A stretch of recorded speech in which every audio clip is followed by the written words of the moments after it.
Imagine waking up one morning to a notification from your bank. A massive deposit of $1,830 has just hit your account.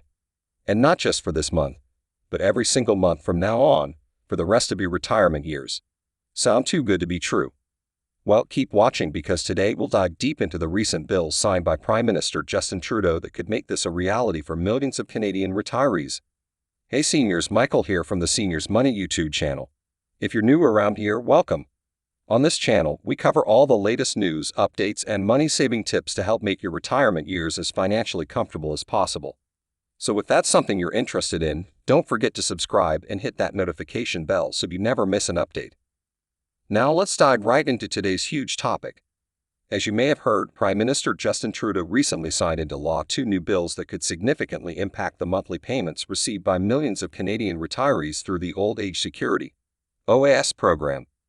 The first bill, known as the Old Age Security Enrichment Act, proposes to increase the maximum monthly OAS payment from its current level of around $650 to a whopping $1,830 per month. That's right, nearly triple the current amount. The second bill, called the Retirement Income Fairness Act, aims to make this increased OAS payment available to all Canadian retirees, regardless of their income level or other financial circumstances. Now I know what you're thinking. This all sounds way too good to be true. And to be honest, when I first heard about these bills, I was pretty skeptical myself. But as I dug deeper into the details, I realized that there might actually be some real substance behind these proposed changes. You see, the reasoning behind these bills is twofold. First, the government recognizes that the current maximum OAS payment of around $650 per month is simply not enough for many Canadian retirees to maintain a decent standard of living. With the rising costs of housing, healthcare, and other essentials, an increasing number of seniors are struggling to make ends meet on their retirement income. By raising the OAS payment to $1,830 per month, the government hopes to provide a more substantial financial safety net that will allow retirees to cover their basic living expenses without having to make difficult trade-offs or sacrifices. Secondly, there's a growing concern about income inequality among Canadian retirees. Currently, the OAS payment is subject to a clawback provision, which means that higher-income retirees have their OAS payments reduced or eliminated entirely based on their other sources of income.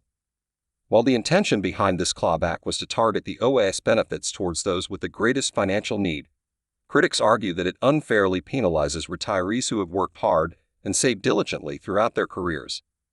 The Retirement Income Fairness Act aims to address this issue by making the increased $1,830 monthly OAS payment available to all Canadian retirees, regardless of their income level.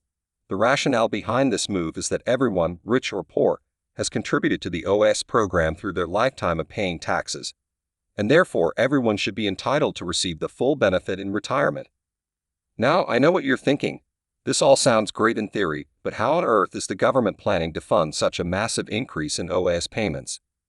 Well, that's a valid concern, and it's one that has been hotly debated by economists and policy experts. While no one likes the idea of higher taxes, the government argues that this is a necessary trade-off to ensure a dignified retirement for all Canadians. After all, we're talking about nearly tripling the monthly income for millions of retirees. That's a massive financial commitment that can't be taken lightly. Another potential funding source being considered is to tap into the Canada Pension Plan Investment Board's CPPIB vast pool of investment assets. The CPPIB currently manages over $400 billion in funds, a portion of which could potentially be diverted to help cover the increased OAS costs. However, critics argue that this would be an irresponsible move that could jeopardize the long-term sustainability of the CPP itself, which is meant to provide retirement income separate from the OAS program. A third option on the table is to implement some form of means testing for the increased OAS payments.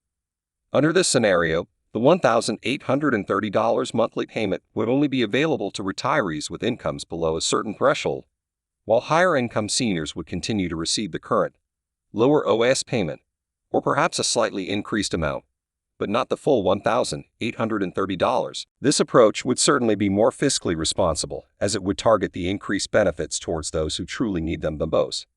However, it would also go against the spirit of the Retirement Income Fairness Act, which aims to provide the full OAS payment to all retirees, regardless of income. Regardless of how the government ultimately decides to fund these changes, One thing is clear: if implemented, these bills could have a massive economic impact on both Canadian retirees and the broader economy. For starters, let's consider the direct financial implications for individual retirees. An increase from $650 to $1,830 per month would represent an extra $14,160 in annual income for those receiving the maximum OAS payment. That's a life-changing amount of money for many seniors, particularly those who have been struggling to make ends meet on their current retirement income. With this extra cash flow, retirees would have more disposable income to spend on things like housing upgrades, healthcare expenses, travel, and other discretionary purchases. This influx of consumer spending could provide a much-needed boost to various sectors of the Canadian economy, from real estate and construction to hospitality and retail. Moreover, by alleviating financial stress and insecurity among retirees, these bills could potentially improve overall health outcomes and reduce the burden on Canada's healthcare system. Numerous studies have linked poverty and financial hardship to a wide range of physical and mental health issues, particularly among the elderly population. By ensuring that all Canadian retirees have a reliable source of income that allows them to meet their basic needs, the government could be taking a proactive step towards preventing costly health complications down the line. Of course, not everyone is convinced that these bills are the right move for Canada. Among the most vocal critics are those who argue that such a massive increase in OAS payments is simply unsustainable from a fiscal perspective. They point to Canada's already high levels of government debt and the potential long-term strain that these increased payouts could place on the country's finances. There are also concerns about the potential impact on inflation, as injecting billions of dollars of additional spending power into the economy could drive up prices for consumer goods and services. Some critics have even gone so far as to suggest that these bills are little more than a thinly veiled attempt by the Trudeau government to buy votes from the influential senior demographic ahead of the next federal election. Proponents' perspectives. On the other side of the debate, proponents of these bills argue that ensuring a dignified retirement for all Canadians should be a top priority, regardless of the short-term financial costs. They point to the fundamental principles of the Old Age Security Program, which was originally established in the 1950s with the goal of providing a basic income supplement to all Canadian seniors, regardless of their employment history or other financial circumstances. By increasing the OAS payment to a more livable level and removing income-based clawbacks, the government would be returning the program to its original intent of providing a true safety net for all retirees. Proponents also argue that the long-term economic benefits of these changes could potentially offset, or even outweigh, the upfront costs. With more disposable income in the hands of retirees, consumer spending and overall economic activity could receive a significant boost, potentially leading to increased tax revenues and job creation. Additionally, by reducing financial insecurity and stress among seniors, these bills could potentially reduce healthcare costs and improve overall productivity and quality of life for the rapidly growing elderly population. So what's the likelihood that these bills will actually become a reality, and Canadian retirees will start seeing $1,830 monthly OAS payments in their bank accounts? The truth is, it's still too early to say for certain. While the bills have been signed into law by Prime Minister Trudeau, their implementation is still contingent on several factors, including the government's ability to secure funding and navigate the inevitable political opposition. From a legislative standpoint, the bills will need to pass through several more stages of review and debate before they can be fully enacted. This process could take months or even years as members of Parliament from all parties weigh in and potentially propose amendments or compromises. The funding question also remains a major hurdle.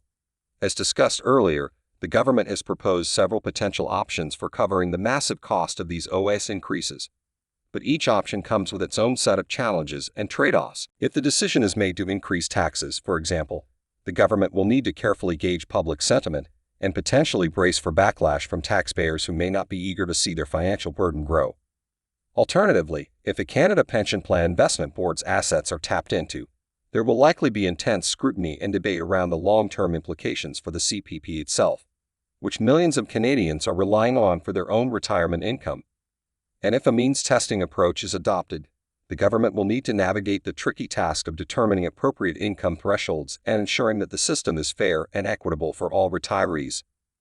Public perception and political implications. Beyond the logistical and financial challenges, the success of these bills may also hinge on public perception and the broader political landscape. However, there's also a risk that these bills could be perceived as overly generous or fiscally irresponsible, particularly if they're seen as prioritizing retirees at the expense of other important social programs or initiatives. Critics may argue that the government should be focusing its efforts and resources on issues like affordable housing, healthcare, or climate change, rather than simply writing larger checks to retirees who may already have substantial savings or pension income. There's also the question of fairness and generational equity.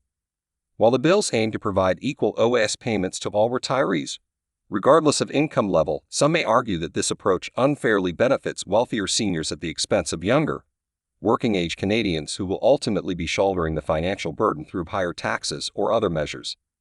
Regardless of where you stand on the debate, if you're a Canadian retiree or nearing retirement age, it's important to stay informed and prepared for the potential changes that these bills could bring.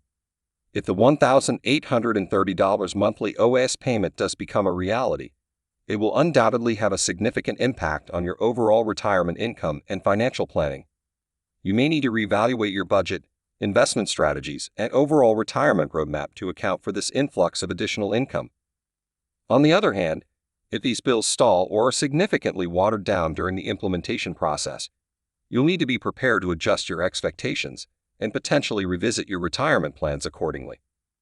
One thing is certain, the road ahead is likely to be filled with twists, turns, and ongoing political debates around these proposed changes to the Old Age Security Program. My advice: stay tuned, stay informed, and don't hesitate to seek professional financial advice if you're unsure about how these potential changes could impact your specific situation. And of course, continue following the Seniors Money channel for ongoing updates and analysis as this story continues to unfold. Well, there you have it, folks, a deep dive into the recently signed bills that could potentially bring about a massive increase in monthly old age security payments for Canadian retirees. From increasing the maximum payment to $1,830 per month to making these higher payments available to all retirees regardless of income, these proposed changes represent a seismic shift in the way Canada's retirement income system operates. Whether you view these bills as a long overdue step towards ensuring a dignified retirement for all Canadians, or as an unsustainable financial burden that prioritizes retirees over other pressing social needs, one thing is clear: their implementation would have far-reaching impacts on both individual retirees and the broader Canadian economy. As we've discussed, the road ahead is likely to be filled with political debates, funding challenges, and ongoing scrutiny as the government navigates the complex process of turning these bills into reality. But regardless of the outcome, one thing is certain: the issue of retirement income security and the role of programs like the Old Age Security System will remain a hot-button topic for years to come, particularly as Canada's population continues to age and the number of retirees continues to grow. So what are your thoughts on these proposed changes? Are you in favor of increasing the OAS payments to $1,830 per month for all retirees, or do you have concerns about the potential costs and implications? I'd love to hear your perspective, so don't hesitate to leave a comment below, and let's continue this important conversation. And as always, if you found value in this video, be sure to give it a thumbs up and subscribe to the Seniors Money channel for more retirement-focused content like this.